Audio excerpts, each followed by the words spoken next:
Assalamualaikum warahmatullahi wabarakatuh.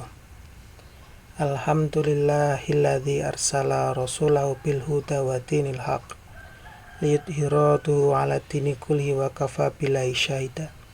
Asyhadu an la ilaha illallah wahdahu la syarikalah wa asyhadu anna Muhammadan abduhu wa rasuluhu sallallahu alaihi wasallam la nabiyya wala rasulah ba'da. Amma ba'du. Pendengar yang budiman, yang pertama kita patut memanjatkan puji syukur kehadirat Allah yang telah banyak melimpahkan rahmat dan kasih sayangnya, sehingga pada hari ini kita masih diperkenankan berjumpa dengan bulan Ramadan, bulan yang penuh keberkahan, bulan yang sangat mulia ini.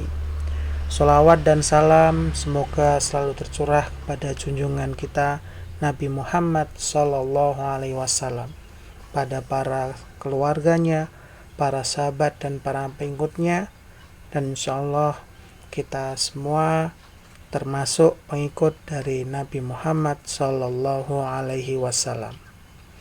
Para pendengar yang budiman, pada kesempatan kali ini saya akan mengkaji sebuah hadis, yaitu hadis pertama pada kitab hadis Arba'in, yang pada kitab hadis Arba'in itu hadis pertama dikasih tema tentang ikhlas. Hadisnya berbunyi, An Amiril Mu'minina Abi Hafsin Umar bin Al-Khattab radhiyallahu anhu qala Sami'tu Rasulullah sallallahu ta'ala alaihi wa ala alihi wassalam yaqulu innamal a'malu binniyati wa innamal likulli imrin ma nawa faman kanat hijratuhu ilallahi wa rasulih fa hijratuhu ilallahi wa rasulih wa man kanat hijratuhu lidunya yusibuha aw imra'atin yankihuha fa hijratuhu illa ma hajara ilaihi. Arti dari hadis tersebut kurang lebih bahwa dari Amirul Mukminin Abi Hafsah Umar ibn Khattab, ia berkata, aku mendengar Rasulullah Shallallahu Alaihi Wasallam bersabda, segala amal itu tergantung niatnya, dan setiap orang hanya mendapatkan sesuai niatnya. Maka barang siapa yang hijrahnya kepada Allah dan Rasulnya, maka hijrahnya itu kepada Allah dan Rasulnya. Barang siapa yang hijrahnya itu karena kesenangan dunia atau karena seorang wanita yang akan dinikahinya, maka hijrahnya itu kepada apa yang ditujunya. Pendengar yang budiman, bahwa hadis ini merupakan salah satu dari hadis-hadis yang menjadi inti ajaran Islam.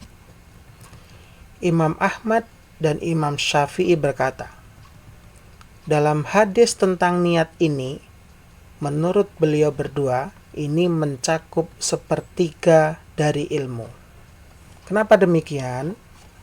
Sebabnya adalah bahwa perbuatan hamba terdiri dari perbuatan hati, lisan, dan anggota badan, sedangkan niat merupakan salah satu dari ketiganya, yaitu termasuk pada perbuatan hati.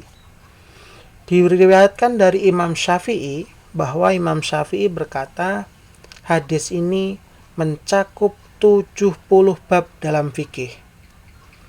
Bahkan sejumlah ulama itu berpendapat bahwa hadis ini merupakan sepertiga Islam.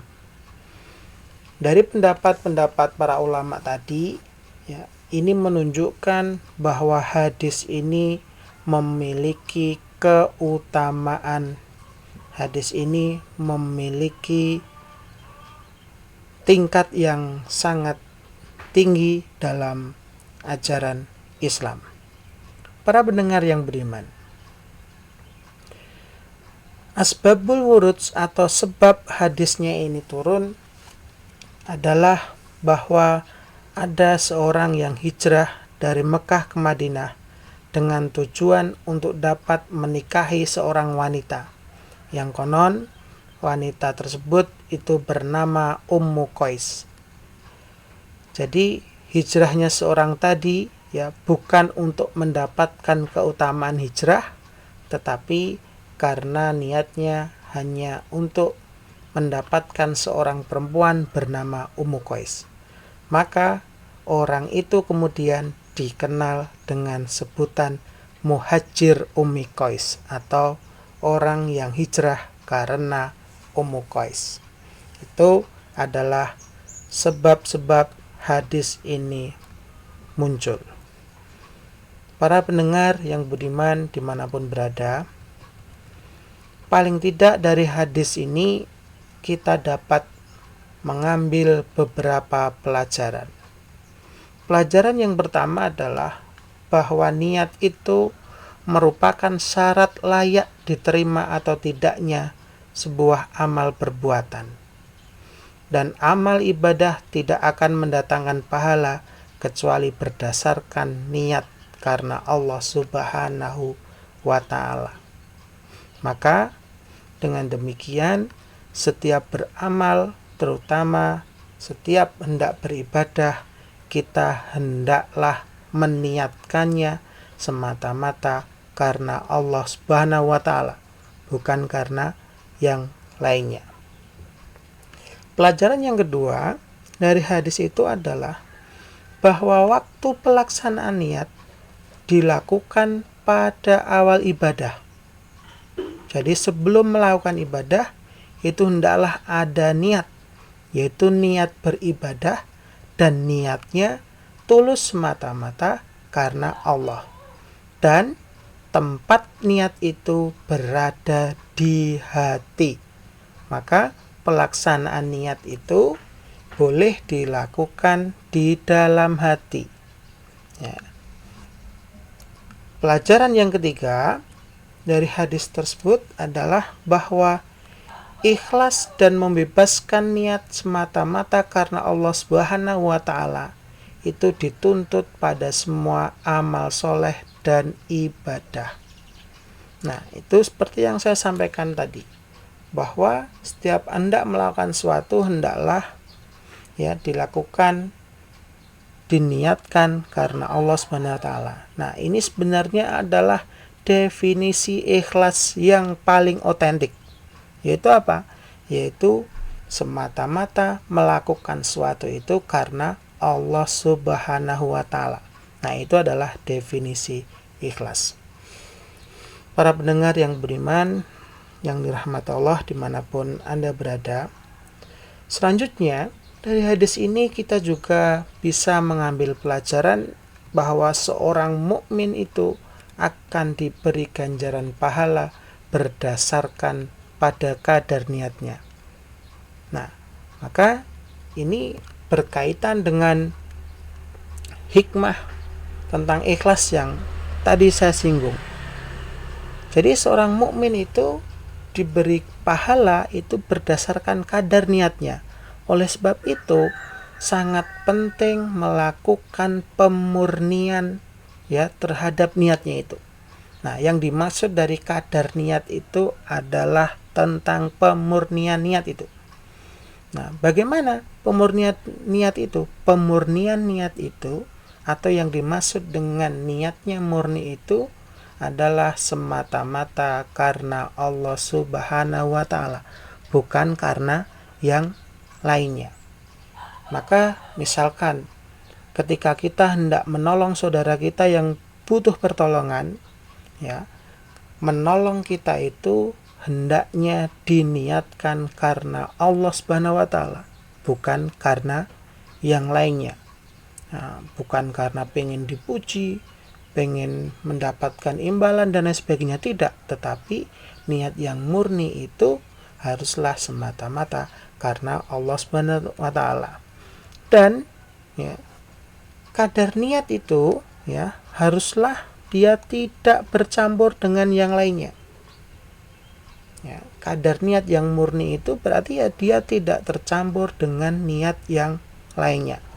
Nah, misalkan tadi menolong seorang yang butuh pertolongan, tetapi niatnya ya karena Allah, karena pengen dipuji, karena dapat imbalan dan sebagainya, nah, maka itu tidak bisa dikatakan kadar niat yang murni. Ya, kadar niat yang murni itu hendaklah tadi hanya karena Allah Subhanahu wa Ta'ala. Selanjutnya, dari hadis ini kita juga dapat mengambil pelajaran bahwa semua perbuatan yang bermanfaat dan perbuatan yang dibolehkan atau mubah, jika diiringi niat karena mencari keridhaan Allah Subhanahu wa Ta'ala, maka dia akan bernilai ibadah. Nah, ini pentingnya. Karena bernilai ibadah, maka yang kita lakukan itu karena niat ya hanya semata Allah Subhanahu wa Ta'ala, maka dia akan mendapatkan ganjaran pahala. Nah, yang terakhir dari hadis ini kita juga bisa mengambil pelajaran bahwa hadis di atas itu menunjukkan ya bahwa niat merupakan bagian dari iman. Ya, karena dia merupakan pekerjaan hati. Dan iman menurut pemahaman Ahlus Sunnah wal Jamaah adalah membenarkan dalam hati, diucapkan dengan lisan, dan diamalkan dengan perbuatan. Para pendengar yang dirahmati Allah, semoga dari hadis ini kita bisa mengambil hikmah-hikmahnya, bisa mengambil pelajaran-pelajarannya, sehingga setiap apa yang kita lakukan ini itu bisa diniatkan semata-mata karena Allah Subhanahu wa Ta'ala, dan kita mendapatkan balasan ya hanya balasan dari Allah Subhanahu wa Ta'ala, karena balasan yang terbaik itu adalah balasan dari Allah Subhanahu wa Ta'ala, bukan balasan dari yang lainnya. Demikian pengajian kita pada hari ini. Semoga dapat kita sambung kembali pada kesempatan yang akan datang. Tetap semangat, jaga kesehatan, patuhi himbauan pemerintah dan para ulama untuk melakukan aktivitas-aktivitas di rumah, baik aktivitas ibadah dan lain sebagainya. Karena saat ini kita sedang berada di saat-saat yang kurang baik, yaitu saat pandemi virus corona yang bisa membahayakan keselamatan kita. Yang terbaik adalah mengikuti anjuran dari pemerintah dan dari ulama-ulama. Demikian, terima kasih. Fastabiqul khairat. Assalamualaikum warahmatullahi wabarakatuh.